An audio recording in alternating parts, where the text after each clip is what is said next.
muchísimas gracias por la invitación. Un placer de compartir este foro con ustedes, con Alejandro Aide, Marius. Encantado de platicar sobre este tema tan importante que es construyendo los cimientos del futuro energético, ¿no? Creo que el reto que se nos plantea. Voy a hacer una pequeña introducción y luego ya empezamos aquí con unas preguntas muy específicas para ir planteando este escenario que tenemos enfrente, ¿no? El cambio climático, el agotamiento de los recursos fósiles, aunado del incremento de todos estos costos que se están derivando, además de la seguridad energética, han llevado a plantear la necesidad de cambiar la forma en cómo obtenemos y consumimos la energía. Este planteamiento puso en la agenda mundial a la transición energética, que como transición entendemos el tema de la acción y efecto de pasar de un estado a otro, ¿no? Entonces, los países y las corporaciones han hecho compromisos y han emitido políticas públicas y privadas para alcanzar los acuerdos planteados, ¿no? Vamos a platicar sobre los retos y oportunidades que se presentan en la transición energética para la construcción de un futuro energético sustentable. Y con esto arrancamos, con esta pequeña introducción, para plantear la primera pregunta que se le haría a Alejandro, ¿no?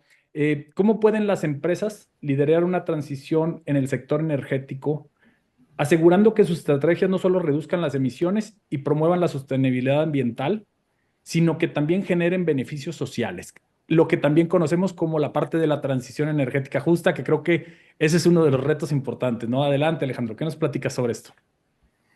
Muchas gracias, Gilberto. Muchas gracias a todos por la invitación a acompañarnos en el foro. Lo he seguido minuciosamente. Hay muchísima información, pero creo que siempre para plantear los cimientos de cualquier infraestructura, pues hay que ver en dónde estamos parados, ¿no? De qué tipo de terreno para que sepamos qué es lo que sembramos. Y yo creo que lo primero es entender hasta dónde puede llegar la transición energética y qué significa transición energética, ¿no? Y lo primero que tenemos que decir sobre la transición es que es este camino de transformación donde queremos migrar de un proceso de producción con combustibles fósiles a un proceso completamente diferente con energías renovables, ¿no?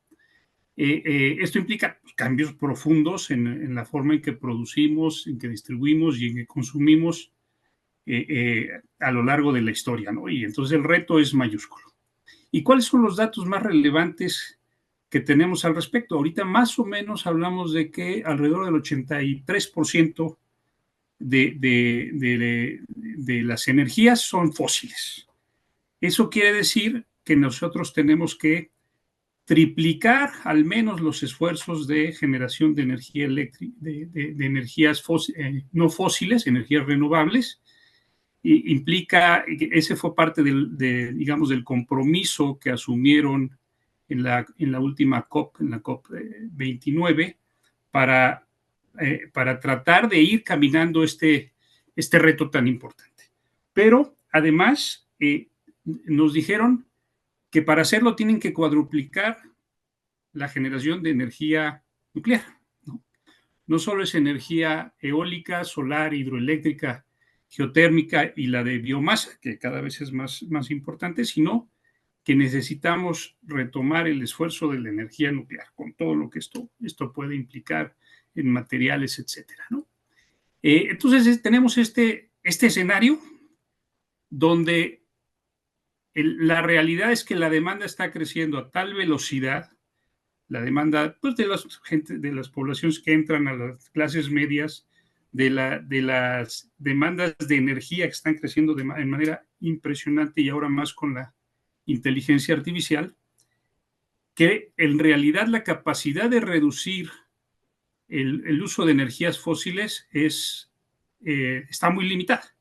Y corriendo los mejores escenarios posibles, podríamos llegar al 2050 en un escenario muy agresivo, quizás a mantener un 25% de uso de energías fósiles. Entonces, la transición es compleja, ¿no? Y para esta transición necesitamos cambiar no solo las fuentes de energía, que es una parte importante, sino la mitad del efecto de una transición energética está en lograr la eficiencia energética. ¿Qué quiere decir esto? Que necesitamos transformar la infraestructura no solo de las redes de transmisión, que hoy son en muchos casos obsoletas en la mayor parte de los países emergentes, sino toda la infraestructura de consumo, desde los hogares hasta las empresas, porque hay un desperdicio brutal en energía. Y si logramos hacer esa transición, que implica desde cambiar los cables de tu casa que ya tiene 30 años, ¿no? Hasta lograr el uso de nuevos artefactos que generan mayor eficiencia tecnológica, mayor eficiencia energética. Y esto implica también que transformemos a un proceso de electrificación, ¿no?, los diversos sectores como el transporte y la calefacción. Y para hacer eso necesitamos establecer una serie de redes de suministro que hoy no contamos. Y además necesitamos que la regulación y la política pública permita que podamos poner centros de carga, digamos, descentralizados lo más posible de las redes, pero conectados a las fuentes de suministro de energía. Entonces vamos haciendo un problema, una bola de nieve cada vez más importante. Y además tenemos que agregar que tiene que ser una transición justa en dos sentidos: hacia los países emergentes, donde no deben quedarse atrás en esta transición, y que dominen las economías desarrolladas. Y la otra parte es que con esta gran transformación va a haber una disrupción en los mercados laborales y en los mercados de producción de energía actual. ¿Qué significa? Que vamos a tener que recalificar, preparar a todas las personas que antes se dedicaban a perforar pozos petroleros y seguir adelante, ¿no? Y buscar una forma en que trabajen bajo nuevos criterios, bajo nuevas capacitaciones, bajo nuevas tecnologías. Eso significa no dejar a nadie atrás. Eso significa una transición justa en aspectos económicos, sociales. Y eso nada más hay que agregarle la disrupción que se puede generar con la coyuntura actual global que tenemos, con los efectos de aranceles en materiales elementales para la transición energética, como es el aluminio y el acero. Que es un reto que hoy Y, viene, ¿verdad? y esta distorsión de mercado, ¿no?, puede llevar a una discusión mucho, mucho mayor, pero esencialmente nos posiciona en reformularnos cómo vamos a lograr esta transición energética cuando va a haber distorsiones de precios a lo largo de toda la cadena de suministro. Excelente. Planteaste muy claro, ¿no? La transición energética, bueno, desde la parte de la generación hasta el lado, del lado del usuario, ¿no? Donde realmente también vamos a requerir la inversión en proyectos dentro de las áreas de consumo. Por eso hablaba yo de estos compromisos corporativos y que se establecieron ya también políticas dentro de los particulares. Y aquí la pregunta va para Aide, de cómo los bancos y las instituciones financieras pueden apoyar a la transición energética también de este lado de los usuarios o del lado de la creación de infraestructura, etcétera. ¿Qué nos puedes platicar de esto, Aide?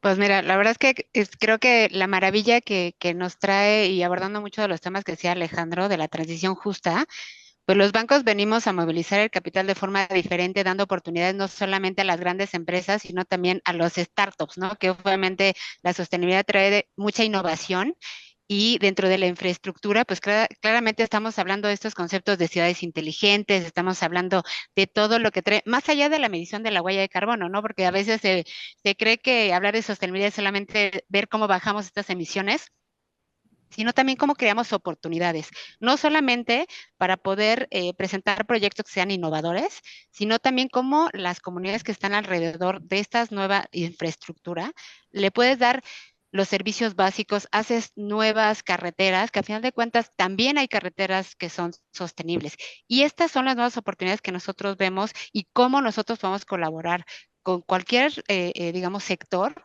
para poder poner en marcha estos proyectos a través de proyectos que impliquen tomar crédito de corto, mediano y largo plazo, pero también hacer las famosas emisiones de bonos o también tener créditos sociales, que tenemos créditos sociales dentro de la banca. Entonces, si te fijas el abanico ahora de productos que tenemos en la banca y que podemos ofrecer justo hacia la infraestructura, es muy bueno porque hoy puedes financiar proyectos que antes nunca pensaste que poniéndote un objetivo social ibas a poder financiar proyectos grandes y de gran impacto comunitario. Entonces, eso es lo que creo que hoy estamos haciendo los bancos, dándole una vista diferente al sector, porque el sector me parece que siempre cuando piensas en un banco es, híjole, me va a vender la tarjeta, me va a cobrar las tasas más altas que pueda, ¿no? Y esta es una gran oportunidad para verlo diferente, porque esto es ser aliados, porque claramente lo necesita no solamente el planeta, lo necesitamos como país, necesitamos desarrollar ciudades más resilientes, ciudades más sostenibles, y esto lo vamos a lograr moviendo capital, pero con proyectos bastante interesantes y diferentes, donde también veas las certificaciones a lo mejor hasta de un edificio como algo atractivo para un nuevo sector, un nuevo tipo de cliente, que son estas nuevas generaciones donde quieren todo que sea sostenible, que tengan un techo sustentable, que tengan energía limpia, etcétera. Entonces, es una gran oportunidad también para la infraestructura, para aliarse también con nosotros, con los bancos, para poder nosotros asistirlos en cómo pueden hacer su proyecto de corto y mediano plazo mucho más sostenible con productos muy particulares para este objetivo. Excelente, porque habitualmente los proyectos se evalúan a través de la rentabilidad. Sí, es decir, yo voy y busco un financiamiento y les digo, ok, ¿y cómo se va a pagar ese financiamiento, no? ¿De dónde vas a obtener los recursos a través de tu flujo, etcétera, no? Pero por lo que te entendí de lo que estabas platicando es que también la responsabilidad social, los beneficios que se puedan generar, el impacto positivo que podamos tener en esta reducción, son factores a considerar en el otorgamiento para los créditos y por todo esto que va, ¿no? Entonces, va más o menos también a que no únicamente volteemos a ver el flujo de caja, cómo se va a mover, sino el impacto que pueden generar a nuestra sociedad y abordando otra vez el tema de la transición energética justa. Y aquí es donde pasamos con Marius para preguntarle qué requieren las empresas para poder financiar sus proyectos, que creo que va un poquito aunado a esto, vas a complementar un poquito lo que traía Aide. ¿Cómo lo ves? ¿Qué se requiere para realmente empezar a buscar estas fuentes de financiamiento con ustedes? Claro, muchas gracias. Y me encanta lo que dijo Aide y cómo lo dijo. Creo que lo que puedo yo aportar ahorita es la continuación de lo que ella diría, estando las dos en bancos de escala global y con objetivos y con los productos y las capacidades necesarias justo para lo que comentó Aide, de crear toda esta oferta de productos que puedan tener un abanico con las palabras que ella usó desde personas físicas a pymes, a corporativos, acompañarlos en este tema. Lo que es importante eh, identificar es que los bancos tenemos también eh,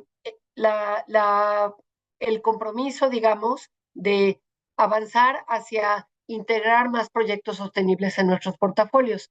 Y entonces para eso tenemos estos productos en donde podemos dividir entre productos que etiquetamos como verdes o sostenibles, como bien decía Aide, ya sea de crédito con un cierto plazo a cierta tasa, o también para salir a los mercados a levantar capital, pero también hacemos financiamiento no etiquetado, que es financiamiento como lo llevamos haciendo los bancos tantísimos años.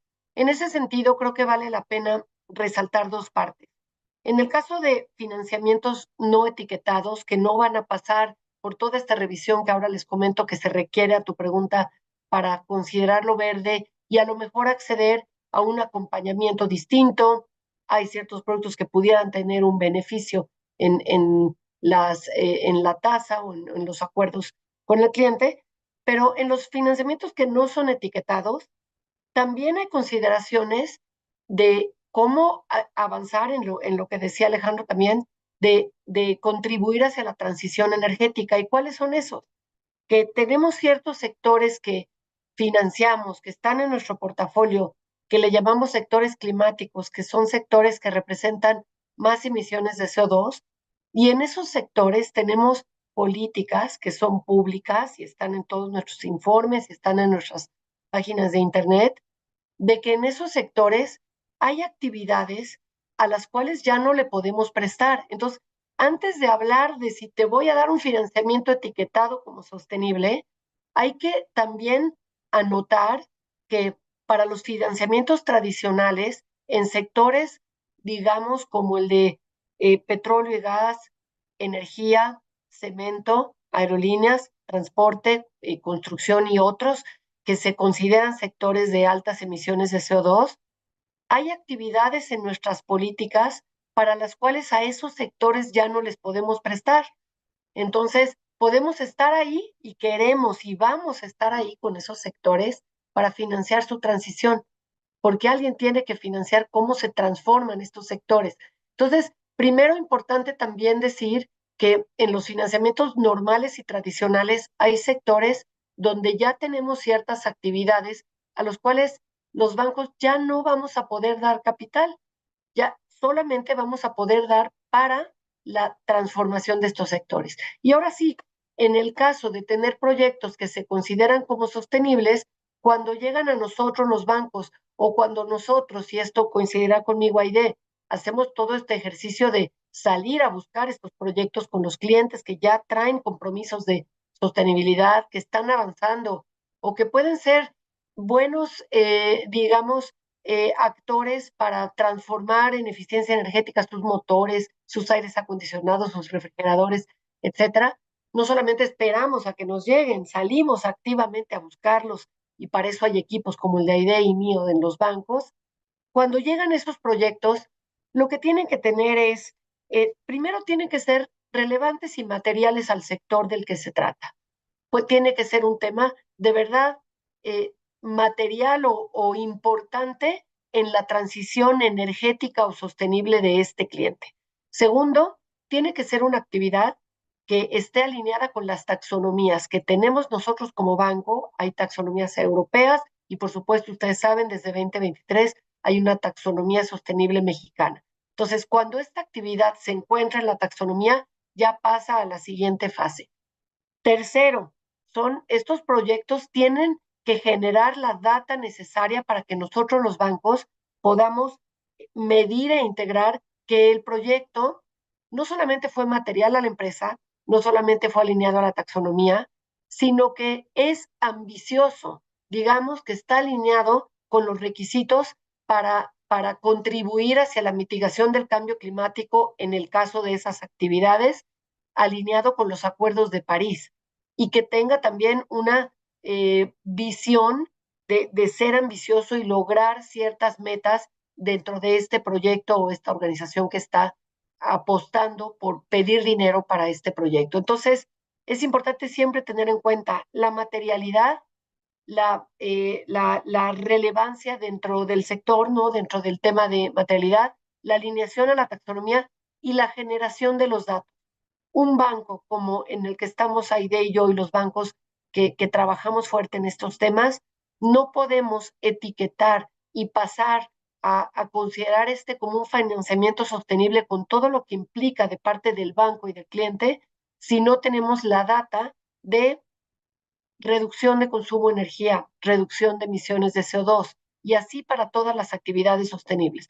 Entonces es muy importante tener la capacidad de generar estas métricas para que el banco pueda tomar la decisión con foros y políticas y momentos de aprobaciones bastante robustos con la participación de mucha gente y muchas áreas, desde riesgo reputacional hasta los equipos de sostenibilidad, etcétera, para decidir si lo etiquetamos como sostenible. Entonces, espero que sea útil estos 3 puntos que les hago saber para los proyectos que quieran llegar a tener un financiamiento sostenible en la banca.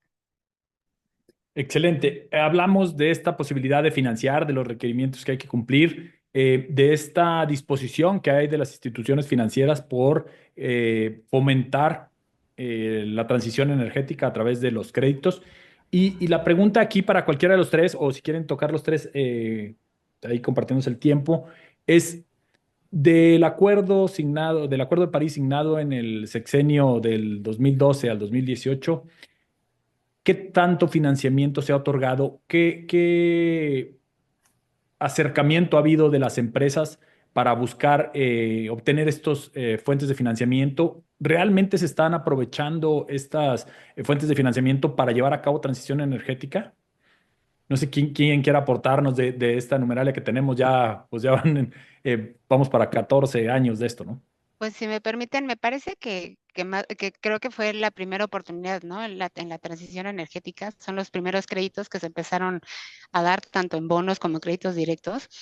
Y o sea, se ve en algunos análisis que se hacen globales que ha bajado un poco los requerimientos de las empresas para hacer financiamiento sostenible, pero este es claramente por lo que abordaba Marius, ¿no? Porque estamos pidiendo evidencias mucho más robustas, ¿no? Que están alineadas a taxonomías y eso a veces te hace retador, ¿no? No es que te dé miedo, es retador a veces porque necesitas dar bastante información. Sin embargo, me parece que los números hablan por sí mismos cuando ves las metas que tenemos todos los bancos, de los compromisos que hay de financiamiento a los clientes, ¿no? En nuestro caso, que es en el 2020 se puso de 750 millones a $1 trillón a nivel global y por lo menos en números de México, que te puedo decir que son públicos de nuestro reciente reporte anual, estamos hablando de alrededor de 393 millones de dólares. Entonces, estás hablando de un número grande, ¿no? Estás hablando de que si hay una evolución. Claramente ves muchísimos bonos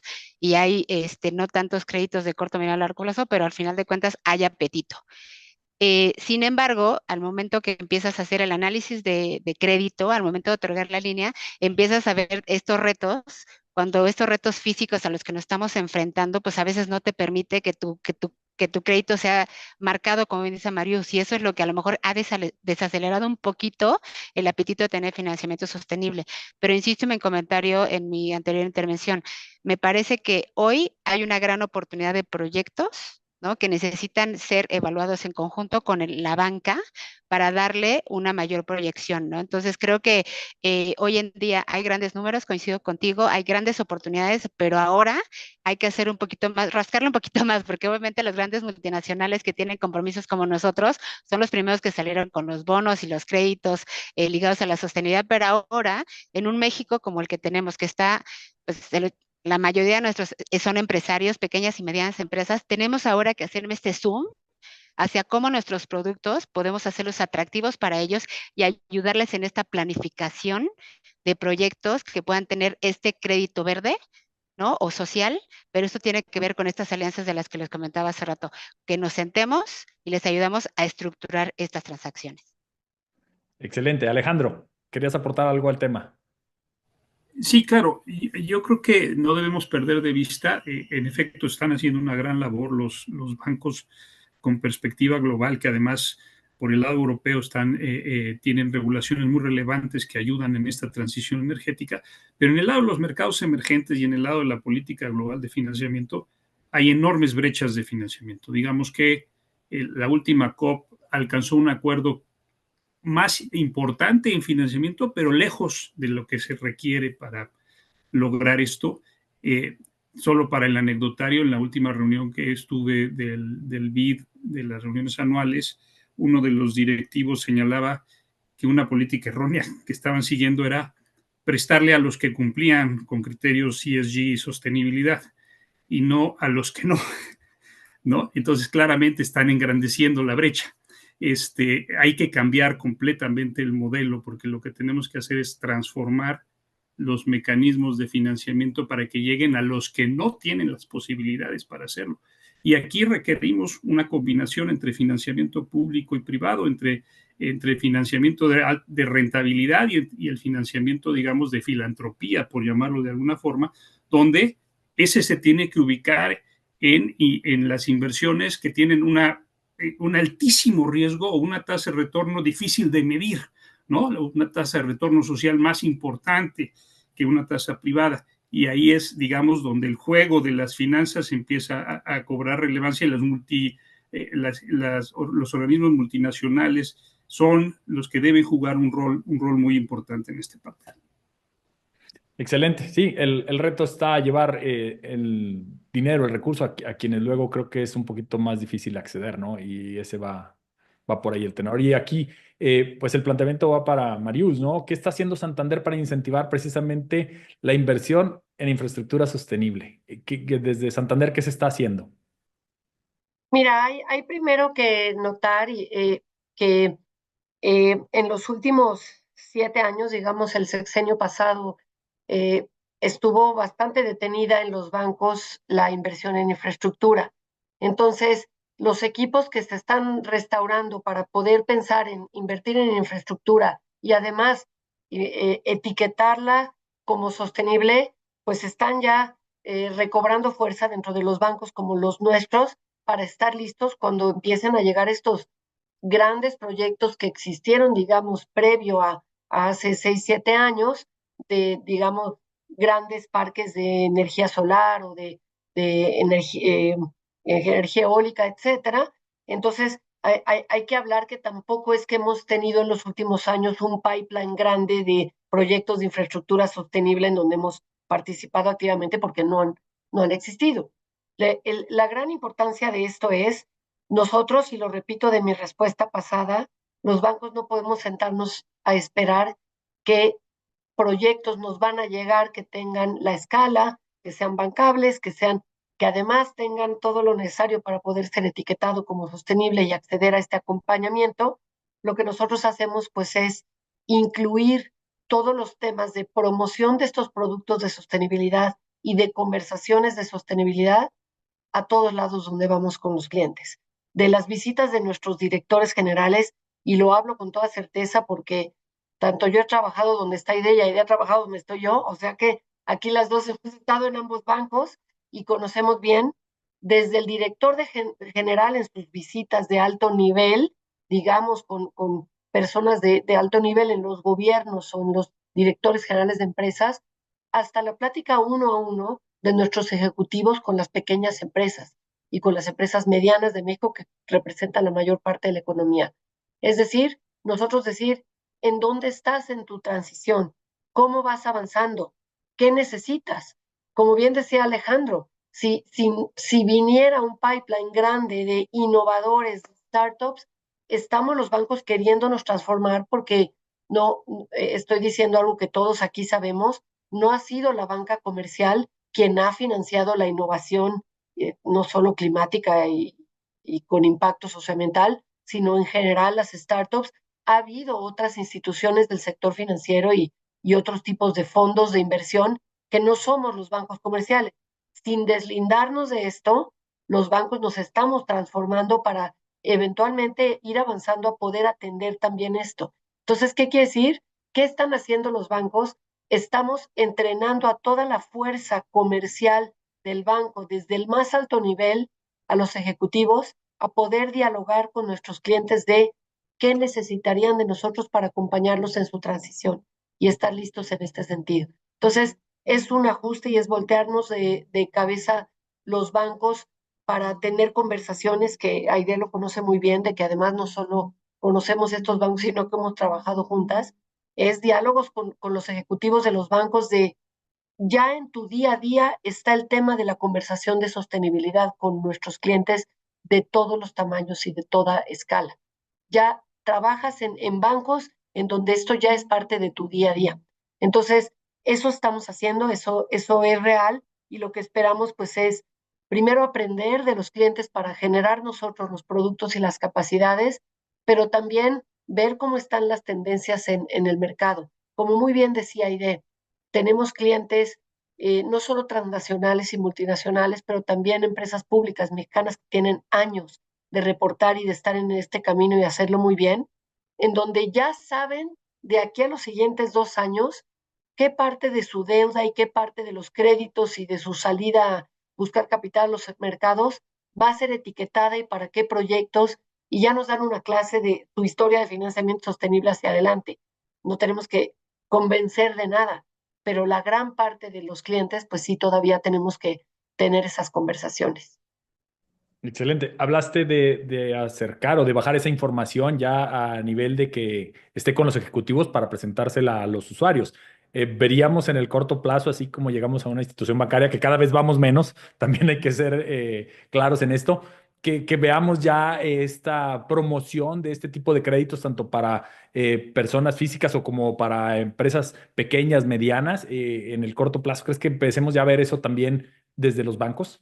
Yo creo, y perdón que me adelante Aide, y también ayúdame a contestar, por favor, yo creo que ya están muchas cosas ahí. Hay créditos para vehículos híbridos y eléctricos, no solo en nuestros bancos, no estoy haciendo promoción, en la banca en general. hay hipotecas verdes en el mercado desde hace ya algunos años para personas físicas, hay productos PYME, hay un ecocrédito con NAFIN para eficiencia energética y energía renovable que los bancos podemos bajar y que fue relanzada ya ahora en este gobierno y la promoción de alianzas que tenemos en bancos como en los que estamos, como digamos para desarrollos inmobiliarios, tenemos alianza con el International Finance Corporation, lo comunicamos y lo publicamos en todos lados. Entonces, sí hay ya, ¿no? Sí existe ya un abanico de productos que ahí están. El tema es justamente llegar a que el cliente pueda acceder a esto y hablando, por ejemplo, en las pymes, pues que pueda generar los datos necesarios para comprobar la sostenibilidad del proyecto para que va a financiar, etcétera. Entonces, falta por hacer, pero no estamos en cero, ¿no? Y a lo Excelente. mejor ahí complementa rapidísimo, como bien dice Marius, yo vengo de ser banquera de toda la vida, como sea Marius, yo me hice amante de las finanzas sostenibles, pero la verdad es que ahora lo que sí tienes es como buen banquero de relación, pues tienes un catálogo de productos, tanto transaccional como de crédito, que lo pones a tu cliente de diferente nivel, no importa si sea de banca corporativa, de empresas o de personas. Ahora le sumas este portafolio sostenible, donde tienes los créditos sociales, los créditos ambientales, pero también tienes las inversiones para que tú ayudes a otros también a hacer este cambio, esta resiliencia en sostenibilidad, ¿no? Entonces, sí, coincido totalmente con Marius, que se tienen las herramientas y se tienen a los banqueros con los conocimientos necesarios para que en el sector que está su cliente puedan darle este advice para decirle cuál es el producto que de forma inmediata le agrega valor, pero también en el largo plazo que otros productos podrían también transformar incluso su operación o la línea de productos que maneja. Excelente. Y hablando de esta colocación de créditos, bueno, siempre la colocación de créditos genera riesgos y oportunidades, ¿no? Y ahora, pues, asociados a esta inversión en infraestructura de energía limpia, y infraestructura nos referimos tanto a nivel utility como a nivel usuario, ¿no? ¿Cómo los evalúan desde HSBC todo esto, Aide? Pues tú lo mencionaste muy bien, Gilberto, al inicio, que no solamente es el análisis financiero. Hoy estamos hablando de la parte técnica y de la parte ambiental, donde claramente pues todos los bancos queremos que haya una relación donde tanto prestemos bien y se pueda pagar bien el crédito, ¿no? Y eso tiene que ver pues claramente que tengan un pipeline de clientes que sus estados financieros estén sanos, ¿no? De alguna manera. Y nosotros ver la oportunidad de poner en el análisis también a consideración todos los aspectos de los riesgos que puedes tener, por ejemplo, físicos, para poder tú ampliar una planta. Por ejemplo, si tú pones una planta en un lugar donde sabes que tienes peligros de inundación, ¿no? Donde tienes un proyecto de infraestructura, donde sabes que hay temas de escasez de agua, pues claramente vas a tener problemas para llevar al buen fin este proyecto. Entonces, dentro del análisis de crédito que hacemos nosotros ya entra toda esta evaluación de riesgos de sustentabilidad. Tenemos obviamente una serie de políticas que son públicas, ustedes pueden accesarlas, donde dice como lo mencionaba Marius, nosotros estamos diciendo, oye, hay ciertos sectores que tenemos que ayudar a bajar su huella de carbono, pero no significa que nos vamos a salir al 100%, vamos a transicionar del crédito tradicional al crédito sostenible. Entonces, eso es a través de tener un apetito y decirte dentro de ese sector la política que aplica, ¿no? Y esta política no es que yo, HSBC o Santander o cualquier otro banco se lo sacó de la manga y decidió sacarla, no, es algo que tiene unas, obviamente, frameworks globales, tienes también, te alineas a lo que tiene el país, ¿no? A los requerimientos que tiene el país, y eso es parte a través del assessment que haces con el cliente. En la parte técnica, pues obviamente si tú estás cerrando créditos de eficiencia energética, pues siempre debes de tener a alguien detrás de ti que te certifique, que te dé la evidencia para que tú decir, oye, lo que quiero hacer, ¿no? Más allá del tema de los paneles solares, quiero hacer un parque eólico, pues que tienes un profesional detrás que sabe lo que está haciendo, dónde lo está poniendo. Entonces, todo esto ya es parte también de la evaluación que hacemos los bancos, y otra vez ya los índices que están abiertos ya a nivel internacional de sostenibilidad, que ya te dan una calificación pues también mucho más atractiva, y eso inmediatamente pega en el precio que te vamos a ofrecer, ¿no? Que eso también es parte de las preguntas que siempre nos hacen, ¿no? Y Marius y yo a veces nos reímos de esto porque es, oye, no porque sea verde significa que es el 50% más barato. Acuérdate que el costo de fondos para los bancos sigue siendo el mismo, pero claramente si tú tienes una mejor calificación de crédito porque estás invirtiendo en temas ambientales o sociales, claramente se va a reflejar en la tasa que te estemos dando. Entonces, básicamente ya no solamente es el análisis financiero, sino también la parte técnica y la parte ambiental o social, qué tanto impacto está teniendo en tu operación diaria como empresa, de acuerdo obviamente al sector, y hay obviamente muchísimos frameworks que tenemos, normativas, que nos ayuda también a dar esa asesoría. Oye, en el sector infraestructura, en el sector cementero, cuál es el quick win en la sostenibilidad? Eso es lo que hacemos también en los bancos, a través no solamente del banquero, sino de estas áreas de riesgos de sostenibilidad que nos ayuda a poner una oferta atractiva al cliente, que incluya también, oye, ¿qué me vas a analizar además de mis números y qué tan rentable soy? Sí, excelente. Sí, definitivamente creo que por ahí va y pues bueno, hay que respaldarlos no nomás en cuanto a lo financiero, sino en que vayan a funcionar y vayan a generar los resultados que se están esperando, ¿no? Y aquí viene una pregunta para Alejandro, que lo platicamos antes de cuando estábamos preparando todo esto. Los desafíos que enfrentan las empresas para desarrollar los proyectos sostenibles, ¿no? Tanto de igual a nivel utility scale como a nivel del lado del usuario. ¿Qué desafíos se enfrentan, no? Porque creo que estamos ahorita en un momento clave. Claro, Gilberto. En efecto, digo, ya ahorita abordamos, los tres hemos abordado uno de los más importantes, que es la brecha financiera, y va todo lo que lleva a que la brecha financiera pueda irse resolviendo, pues también es muy importante. Por ejemplo, información, tecnología, integración, ¿no? Digamos, la tecnología actual para poder transitar a energías renovables, no toda es totalmente madura, ¿no? Entonces eso genera una serie de riesgos relevantes para cualquier proyecto que quiera financiarse, ¿no? Lo vimos en los paneles anteriores, donde hay ciertos esquemas, por ejemplo, hidrógeno verde, biometano, etcétera, etcétera, que pueden ser muy buenos, pero no tenemos todavía, digamos, la conciencia clara de que esto puede ser funcional, ¿no? Entonces, digamos, la parte tecnológica todavía tiene algunos temas. Hay ciertos paneles solares que son muy buenos, pero hay otros que están avanzando digamos, en nuevas tecnologías que requieren todavía probar su efectividad. Luego tenemos todo el obstáculo, los obstáculos regulatorios, ¿no? y de políticas, digamos, de las prioridades energéticas de los gobiernos, que generan mucha incertidumbre, ¿no? Ahorita estamos cantando las nuevas reglas del juego, pero en los últimos 12 años hemos cambiado radicalmente de posición entre una y otra. Y eso genera incertidumbre para todos los que quieran financiar estos proyectos, todos los que quieran desarrollar estos proyectos. Hoy todavía estamos esperando que haya reglas claras para que podamos impulsar una transición energética en las diferentes fuentes de energía, ¿no? Y necesitamos saber qué porcentaje y cómo va a participar el sector público a través de las empresas públicas que ya cambiaron su misión, su visión y ya su competencia con el sector privado empieza a ser diferente. Entonces, todas esas son preguntas que todavía no hemos respondido. Y adicionalmente, pues tenemos que trabajar en los temas de estandarización. O sea, las empresas que quieren financiarse, que quieren desarrollar, que quieren mejorar digamos, su estrategia energética, pues tienen que saber y tener muy claro cómo van a medir su huella de carbono, ¿no?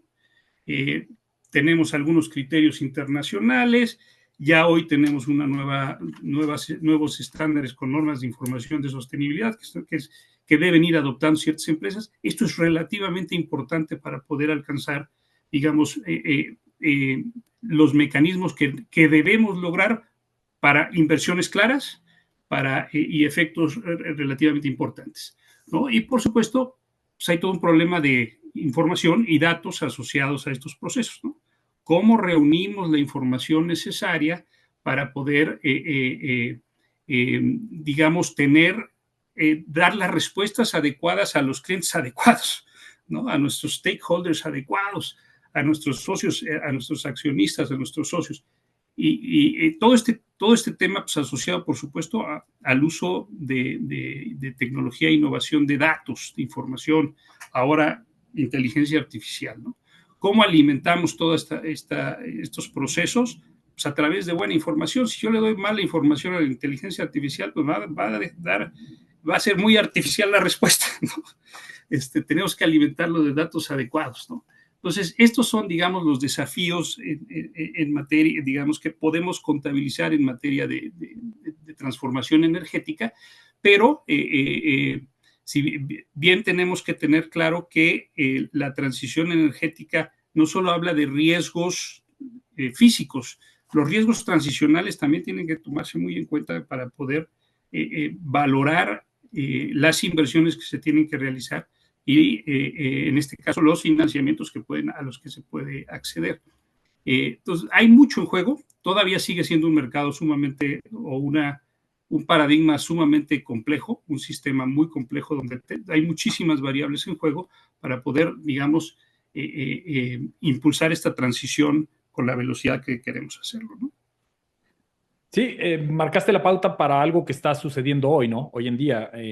Tuvimos una reforma constitucional el año pasado, bueno, tuvimos dos, la de áreas estratégicas el 31 de octubre, donde se planteaba precisamente ese cambio de empresas públicas, de empresas productivas a empresas públicas, y también en materia de las actividades del sector eléctrico, esa prevalecencia de las empresas públicas sobre los particulares, ¿no? Que empezaron a dejar entrever lo que vamos a tener como la nueva ley del sector eléctrico y lo que se puede vislumbrar. También tuvimos esa reforma constitucional del 20 de diciembre referente a la simplificación administrativa y la digitalización que venía a impactar directamente en la Comisión Reguladora de Energía para ir cambiando a una nueva estructura, ¿no? Donde tendrá una dependencia de la Secretaría de Energía y esto pues definió un camino para, como lo platicaste, ¿no? Necesitamos conocer las reglas claras. Creo que cuando se presentó la Estrategia Nacional de Energía, fue lo que se planteó. Queremos unas leyes secundarias que brinden certeza, que tengan reglas claras, ¿no? Y es lo que estamos viendo, ya se discutió y se aprobó en el Pleno del Senado esta primera etapa de las leyes que se van a hacer, las leyes secundarias, y están en la Cámara de Diputados y el compromiso es emitirlas el próximo 18 de marzo, ¿no? Entonces, estamos, digamos, ya listos para verlos. Y de ahí va a empezar un camino largo otra vez, ¿no? Disposiciones, reglamentos, reglas de mercado, etcétera, para generar esas certezas jurídicas, esas reglas claras que puedan incentivar la inversión, tanto de infraestructura del lado de gran escala como del lado de los usuarios, ¿no? Vimos en esta ley, en estos borradores, en esto que se está trabajando en la Cámara de Diputados, que bueno, pues se están estableciendo, digamos, unas reglas claras, ¿no? Para el tema de los pequeños usuarios, esa generación distribuida que la exenta de permiso ya subiendo umbrales de 0.7 megawatts, que muchos pedían más, pero bueno, ahí está. También vemos el tema del almacenamiento, que creo que va a ser fundamental para el desarrollo de la transición energética y poder incorporar más energías de fuentes renovables variables, que a mí no me gusta decirles intermitentes. Entonces, creo que el almacenamiento sin duda va a jugar un papel importante y aquí el reto va a ser, otra vez, cómo van a mantener esa prevalecencia en una actividad de la industria eléctrica, como va a ser el almacenamiento que se está incorporando a la generación, a la comercialización, a la transmisión y a la distribución de la energía, además de la planeación y el control del mismo, ¿no? Y también dentro de estos planteamientos que se presentan es esa posibilidad de asociaciones público-privadas entre gobierno y los particulares, ¿no? Con una, otra vez, prevalecencia en cuanto al capital de las empresas, de que sea de la empresa pública, ¿no? Entonces, creo que esos van a ser retos interesantes que nos van a llevar a esta transición energética que nos puede generar una certeza, ¿no? En el tema del lado de los combustibles fósiles, de la combustión, del lado de hidrocarburos, ¿qué estamos haciendo, no? Porque también tenemos ahí un área de oportunidad, casi siempre todo lo relacionamos a energía eléctrica, ¿no? El día de ayer se publicó nuevamente las emisiones para generar energía eléctrica en México y volvemos a ir hacia la alza, ¿no? Entonces, veníamos con una disminución y los últimos 3, 4 años otra vez estamos yendo hacia arriba y creo que otra vez nos vuelve a plantear el reto, ¿qué estamos dejando de hacer para cumplir con la transición energética? Entonces, creo que bajo este preámbulo de todo lo que estamos planteando, pues vamos a la parte de las conclusiones. ¿Quién quisiera empezar con sus conclusiones de todo esto que hemos platicado para entregarle información a nuestro público? Pues me aviento si quieren con gusto y creo que voy a tomar muchas de las cosas que dijiste, Gilberto, que tienes toda la razón de que constantemente se nos recuerda pues que esto es importante, ¿no? Que no es una moda, que el cambio climático es una realidad y que afecta a los negocios y a las empresas y a los países. Y enfocándome en infraestructura, pues claramente es la columna vertebral del desarrollo económico y social en México, ¿no? Pero a final de cuentas el reto que tenemos es crecer, como también lo mencionaba Alejandro, sin comprometer el medio ambiente, pero tampoco dejando a las comunidades más vulnerables atrás. Eso es algo muy importante. Hay que apostar en la sostenibilidad, no solo pensando en la ética, pero también como una estrategia que es rentable, ¿no? Que a final de cuentas es inteligente para poder garantizar pues un país mucho más competitivo, resiliente, ¿no? Que a final de cuentas la resiliencia es muy importante y equitativo. Y me parece que hay 3, 4 cosas que son importantes que tenemos que hacer. Pues, claramente incorporar energías limpias y eficiencia energética, pero también ahí meter mucha innovación, que es lo que decías mucho, Gilberto, ¿no? Otro lado, pues hablar de los materiales y tecnologías sostenibles, que ese es un tema también bien importante en el sector. La gestión responsable de los recursos naturales, ¿no? Eso es algo que no debemos perder de vista y también buscar seguir impulsando esta parte de agenda pública donde tenemos que poner estos temas como primordiales. Y por último, pues la innovación verde, en la inversión verde, es algo que no debemos de perder de vista. Y lo que podría decir para finalizar es que si queremos progreso, la sostenibilidad está ahí también para hablar de este progreso de un país y de las comunidades. Finalmente tenemos un objetivo en común en todos los sectores. La sostenibilidad nos da ese objetivo en común, donde si tú te quieres enfocar en aspectos sociales, ambientales, lo puedes hacer, pero tenemos este 360 donde están las consultoras, donde estamos los bancos, donde están obviamente los que hacen que se mueva la economía, que son las empresas. Todos tenemos este objetivo común, pero hagamos alianzas, porque cada uno de nosotros tenemos expertise que no tenemos que desarrollarlos internamente. Si yo soy banquero, pues soy banquero. No me voy a poner a medir la huella de carbono o poner paneles. Hay que utilizar nuestras habilidades a través de alianzas, que es como me parece que vamos a poder hacer esta transición energética de la que hemos venido hablando durante el panel. Muchas gracias. Excelente, gracias. Alejandro, Marius, ¿quién nos da sus puntos de vista para el cierre? Y luego pasamos a algunas preguntas ahí del público. Adelante, Alejandro. Gracias, Marius.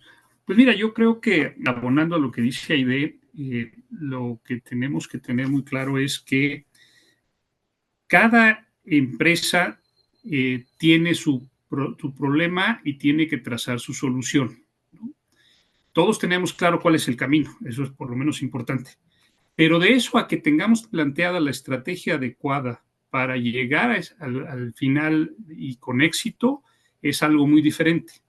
Y yo creo que este trazo de una estrategia de transición energética, de descarbonización, de sostenibilidad, debe ser muy clara para cada una de las empresas, donde lo primero que tenemos que hacer es trazar objetivos muy claros, ¿no? En esta definición de estrategia e integrar la parte de sostenibilidad, verde, ESG o como la quieran llamar, en la toma de decisiones de la empresa. Y esto solo se puede hacer, ¿no? Pensando no en los riesgos de corto plazo que tiene la empresa en sus operaciones, sino en los riesgos de mediano y largo plazo, donde el cambio climático, la transición energética, la crisis de biodiversidad y la crisis de contaminación son fundamentales para poder transitar. La crisis hídrica es fundamental que podamos entenderla, ¿no? Este caminito requiere que todas las empresas adopten una visión como que muy completa, muy holística de las cosas que están pasando a su alrededor para poder asumir esa nueva visión de riesgos donde tenemos que pensar no solo en medir la tasa de retorno privada del día de hoy, sino la tasa de retorno social de los proyectos de inversión a futuro, donde están las energías, por supuesto. Y para esto, pues no podemos caminar solos, tenemos que trabajar en colaboración, en alianzas, donde podamos aprender de los que están generando las mejores prácticas o las buenas prácticas. No siempre son mejores, ¿sí? Pero las buenas son suficientes para irlo generando. Y estas buenas prácticas nos pueden ir ayudando precisamente a acercarnos a los modelos de financiamiento, ya sea público, ya sea privado, ya sea multinacional, ya sea filantrópico, dependiendo de las necesidades que se tengan para poder ir logrando estas metas. Y entonces sí poder reportar claramente, informar lo que estamos haciendo y acercar a toda la comunidad, a todos los stakeholders hacia este proceso. Muchas empresas deberían tener claro que tienen una licencia social con la que pueden desarrollar sus proyectos de negocio en comunidades que a veces las tienen aisladas. Muchos proyectos se han caído precisamente por la falta de esa licencia social. Entonces, si vamos asociando todo esto en el camino, podemos llegar a entender claramente hacia dónde dirigirnos, qué soluciones trazar y, por supuesto, lograr el resultado óptimo para que el negocio no deje de ser relevante. Eso es lo más importante de todo. Por eso, como decía Aide, la sostenibilidad no es un lujo, no es un good to have, la sostenibilidad es parte muy importante de cómo podemos sobrevivir en el futuro haciendo las cosas que debemos hacer. Excelente.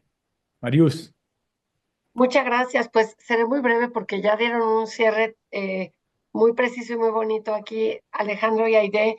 Yo diría que es importante para hablar de la transición energética a nivel país. Son muchos los actores los que nos tenemos que sentar en la mesa para que las cosas pasen. Estamos hablando de la regulación, estamos hablando de reformas constitucionales, de leyes secundarias, pero estamos hablando de productos financieros, estamos hablando de todo el tema técnico de la energía del país, estamos hablando de empresas chicas, medianas.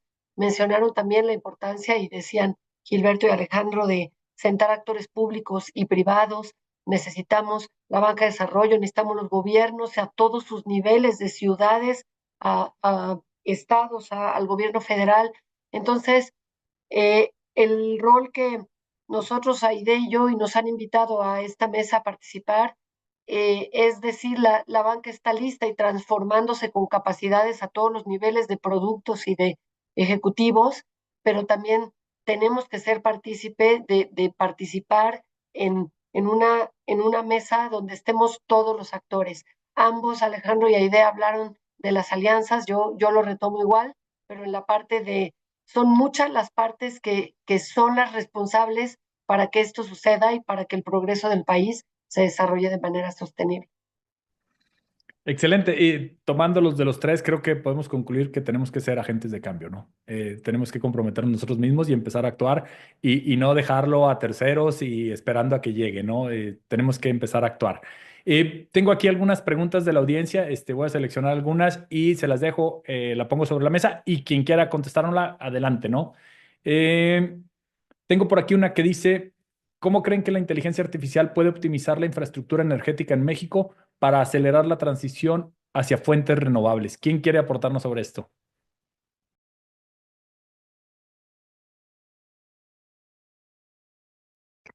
Bueno, yo ahí rapidísimo, mi comentario es, pues está hablando de innovación, ¿no? La sostenibilidad es todo acerca de innovación y me parece que la inteligencia artificial pues te trae justo estos análisis.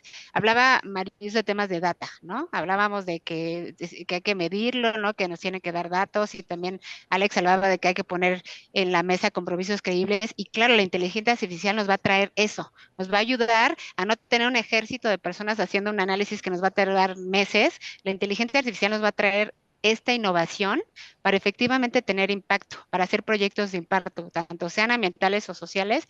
Y me parece que la inteligencia artificial nos va a traer las cifras enfrente al día de hoy para poder tomar decisiones hoy, ¿no? Porque al final de cuentas a veces tomamos decisiones muy lentas porque esperamos a que nos llegue la información anual o la trimestral. No, la inteligencia artificial te dice lo que está pasando hoy, pero también te está dando proyecciones de lo que viene, ¿no? Entonces, la inteligencia artificial me parece otra vez, y me parece que insisto en lo que conversaba hace rato en la innovación verde, la inteligencia artificial va a ser crucial para poder nosotros justo ser mucho más precisos y más incidentes en el trabajo que tenemos que hacer en adelante para tener un planeta mucho más resiliente.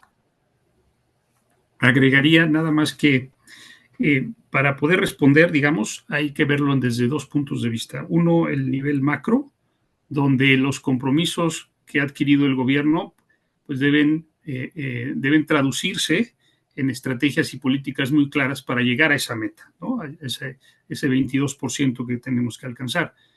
Todavía tenemos que verlo, todavía tenemos que ver cuál es ese camino a partir de pues, las regulaciones que se están terminando de confeccionar en el Congreso. Y la segunda es, y esa sí queda claramente para las personas, las empresas, es cómo trazamos nuestra ruta de descarbonización, y en esta ruta de descarbonización, de transición energética, de eficiencia energética de nuestras empresas, ver qué energías podemos utilizar y cómo podemos implementarlas en nuestras empresas. Y si no tenemos el acceso a las, digamos, a todas las fuentes, a todas las fuentes renovables, pues podemos empezar por la eficiencia energética dentro de la empresa, donde también se puede resolver muchos de los temas, ¿no? Sí, y cerrando aquí un poquito, no sé si Marius quieres tocar algo referente al tema de la inteligencia artificial. ¿Cómo planteaste, Alejandro, en un inicio también cambiar nuestras formas de consumir la energía, ¿no? Y creo que la inteligencia artificial puede ser fundamental precisamente en estos temas de demanda controlable, de optimizar el uso de sistemas de almacenamiento de energía, etcétera, ¿no? Entonces, creo que es algo que ya tenemos presente y que requerimos empezarlo a explotar. Y como bien lo comentó Alejandro, ¿no? Hay que hacerle las preguntas adecuadas y con datos reales, ¿no? Entonces creo que ahí tenemos el reto. Y por último, esta otra pregunta que aquí seleccioné que dice, ¿qué barreras tecnológicas y regulatorias identifican para la adopción de la inteligencia artificial en la modernización de la infraestructura energética en México? El tema de inteligencia artificial creo que está súper de moda y que lo tenemos en todo el día. ¿Y cómo lo ven este planteamiento?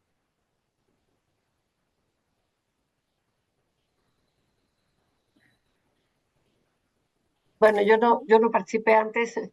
Yo creo que en general, como barreras, vemos a lo mejor todavía estar en proceso, y yo lo hablo desde la institución donde trabajo, de haber entendido ciertas partes de lo que nos ofrece las posibilidades de la inteligencia artificial y empezar a integrarlas con velocidad en distintos procesos, pero todavía hay un camino por aprender en dónde y cómo la vamos a poder utilizar. Nosotros en los temas que llevamos en los equipos de sostenibilidad, por ejemplo, la utilización de inteligencia artificial para el procesamiento de datos y la gestión de datos de la huella ambiental de un portafolio de crédito, digamos, en distintos sectores, estamos todavía empezando a entender cómo se utiliza. Y nos tocan la puerta distintos proveedores que ya la han ajustado e integrado a servicios que nos pueden servir a los bancos, pero nos sentimos en un momento todavía de nosotros entender cómo la vamos a integrar. Si este comentario sirve como respuesta a qué barreras hay, creemos que estamos todavía en una curva en ciertos aspectos. Yo lo veo desde el lado acá de la gestión de datos, de sostenibilidad en general. Todavía estamos en una curva de aprender con quién y cuál y cómo lo vamos a utilizar. Yo agregaría nada más que no todo es la inteligencia artificial que vemos en ChatGPT. Parte del gran tema tecnológico para transición energética está asociado con aprovechar gemelos digitales, que, digamos, son estos avances de la inteligencia artificial que nos van a ayudar a entender cómo ir transformando nuestro modelo de transformación, con nuestro modelo energético hacia la propia empresa. Y sí puede adoptarse sin necesidad de ninguna regulación. es cuestión de diseñar con la innovación y con una estrategia tecnológica adecuada hacia dónde vamos, ¿no? Excelente. Aide, ¿algo que quieras complementar? Es que no puedo diferir de lo que acaban de decir Alejandro y Marius. O sea, yo creo que estamos viendo apenas la punta del iceberg en inteligencia artificial. Nos falta muchísimo conocimiento, hay cierto miedo también, ¿no? Del tratamiento que podemos darle porque pues claramente trae también sus cosas que no son tan positivas, ¿no? Cuando te da miedo de que un robot te sustituya, pues claramente la sociedad dice, oye, hay que ir pero lento, pero sí me parece que sí hay que aprovecharla mucho más, ¿no? Como lo mencionaba Marius también, creo que hoy lo que a veces nos pega mucho es que seguimos el siglo en el que estamos en temas de Excel, ¿no? Seguimos haciendo cosas a través de Internet que no son necesarias. Yo creo que a final de cuentas hay que abrazar un poco más la inteligencia artificial, pero enfocarla muchísimo a cada sector y cómo podemos sacarle jugo, ¿no? Cómo sacarle cosas positivas y cuál es lo que nos preocupe, pues sí regularlo un poco más, que yo creo que es la preocupación mayor que se tiene en general en el mundo, que falta un poco de regulación sobre estos temas. Sí, para concluir y referente a este tema de la inteligencia artificial, creo que me encantaría que todos estuviéramos en la misma línea de querer acelerar la transición energética como se está queriendo acelerar el uso de la inteligencia artificial, ¿no? Porque todo el mundo habla del uso de la inteligencia artificial, de cómo la vamos a aprovechar y todo, y creo que nos estamos olvidando de un tema importante que es la transición energética y que el uso de los data centers de la inteligencia artificial demanda mucha energía. Entonces también, pues es un reto ahí que está sobre la mesa y pues bueno, estamos sobre el tiempo. Agradecerles muchísimo todos sus comentarios. La verdad, me encantó participar con ustedes. Nunca había estado con gente financiera, con consultores y todo, que creo que es un área padrísima que me encantó escuchar y compartir con ustedes. Mil gracias.